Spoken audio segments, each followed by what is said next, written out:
Kumakaway na naman Charlene, nandito tayo sa Lasa Kitchen. Pag-uusapan naman natin ang mga pagprituhan na mantika. Pag mga recipe videos natin ng mga deep fry, mga brand yung mantika yung ginagamit ko. Pero kapag di ako nagsushoot, may yung gamit na mantika yung ginagamit ko, syempre naman. Ay ginagawa ko, squeeze bottle rito. Itong squeeze bottle nito parang mas ma-dark to eh. So, ibig sabihin, grabe yung pinagdaanan nito. So, para kapag magigisa ka, kailangan mo lang ng konting mantika, ipipigain mo lang siya ng konti kaysa yung nasa jar tapos gaganon-ganonin mo. At least ito nasa squeeze bottle na itong gamit na mantika. Saktong itlog lang para sa breakfast namin, quick breakfast, ganon.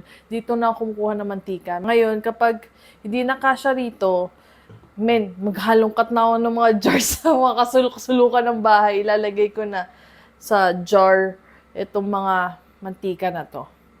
Kunwari, kailangan ko lang magprito ng saktong chicken, fried chicken. Ito na yung gagamitin ko.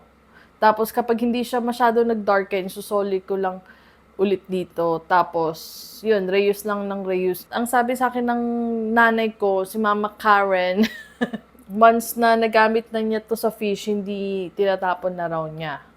Though hindi pa naman ako nagpiprito ng fish, kaya wala pa akong natatapon ng mantika. So, hindi tayo nagsasayang, malang mantika, magtipid tayo. Yun lang yung content natin. Alam ko, meron ng kalan na gumagamit ng used oil eh. Hindi pa ako nakakita nun, pero parang gusto ko mapag-aralan yun. Sinong gumagamit nung mga kalan na ang kinakarga dun ay used oil? Parang interesting rin yun. Meron akong 2 liters ng bote. Nakasulat doon, banana Q. So, mantika siya para sa mga dessert like banana Q, turon. Meron akong, nire-reuse ko lang na re-reuse na yun.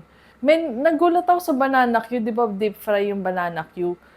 Hindi sa kumakain ng mantika, yung banana Q. Kaya parang gusto ko ng okay yung banana Q.